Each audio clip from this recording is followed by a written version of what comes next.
Everybody sing along. Hai guys, welcome back to my YouTube channel. Kembali lagi di channel gue, yaitu Hani Frogi bersama gue Hani. Karena sebelumnya gue udah pernah bikin video D4 yang sepi peminat di SNMPTN 2020. Dan sekarang gue bakalan bikin video tentang yang D3 sepi peminat di SNMPTN 2020. Buat kalian yang berminat di prodi D3 dan ingin cari jurusan yang sepi peminat atau mau dijadikan pilihan kedua atau ketiga, tonton videonya baik-baik ya. Jadi gue udah ngumpulin beberapa prodi, yaitu 5 prodi yang menurut gue itu paling sepi pendaftarnya. Jadi kan pendaftarnya itu menurut gue itu udah yang paling sedikit ya dari prodi-prodi yang lain. Untuk jurusan D3-nya pisah sama D4-nya. D4-nya kan tahun ini dipilih di SNMPTN 2021, sedangkan D3-nya dipilih di SNMPTN 2021.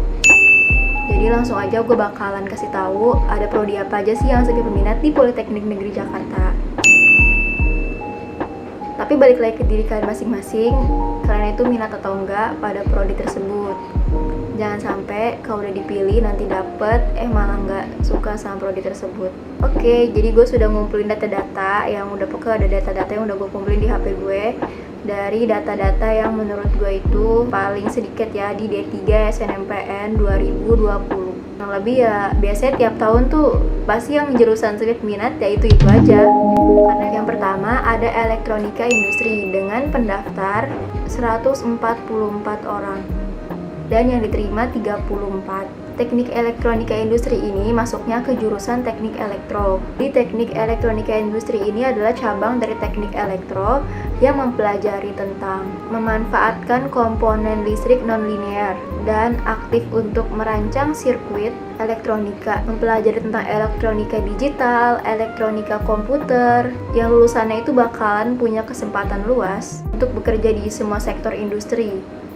Karena mungkin sektor industri itu membutuhkan lulusan ini. Bisa teknisi elektronika industri, teknisi robotika, dan yang lainnya. Bagi kalian yang berminat di jurusan teknik elektro dan ingin mengambil jenjang D3, cocok banget buat ambil elektronika industri. Selanjutnya ada konstruksi gedung dengan 120 pendaftar dan yang diterima 17. Konstruksi gedung ini masuknya ke jurusan teknik sipil. Konstruksi gedung ini mempelajari tentang bagaimana merencanakan, melaksanakan pekerjaan, dan pengawasan konstruksi gedung pada skala kecil, mengidentifikasi kerusakan gedung, dan melaksanakan perbaikan pada bangunan gedung berskala medium. Buat kalian yang pengen masuk teknik sipil tapi ambil jenjang D3, itu cocok banget buat ambil konstruksi gedung dengan saingan atau peminat yang tidak terlalu ketat. Selanjutnya ada program studi alat berat. Alat berat ini dengan 101 peminat dan yang diterima 14. Apa sih alat berat itu? Teknik alat berat itu mempelajari tentang penerapan ilmu fisika pada mesin-mesin besar yang berfungsi untuk membantu kegiatan konstruksi. Alat-alat berat contohnya kayak seperti bulldozer, grader, dan yang lainnya. Gue nggak begitu tahu tentang alat berat, pokoknya kalian bisa searching di Google ada apa aja sih alat berat yang bakal dipelajari di kuliah. Ini D3 ya guys, jadi cuma 3 tahun. Selanjutnya ada program studi teknik konversi energi dengan pendaftar 77 dan yang diterima 21.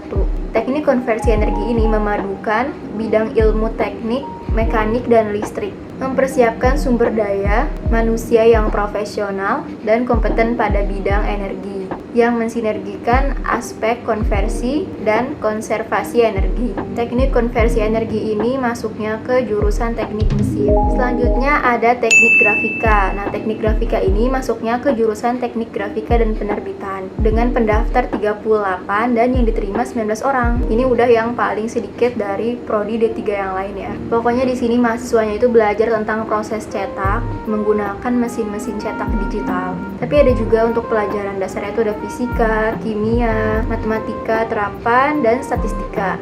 Dan kegiatannya itu selama perkuliahan itu melakukan proses cetak di dalam kampus maupun di luar kampus. Jadi jurusan ini punya bengkel sendiri ya, kayak semacam mereka punya alat-alat cetak untuk mahasiswanya praktek di kampus. Terus mereka juga sering melakukan kunjungan industri ke tempat-tempat industri percetakan gitu.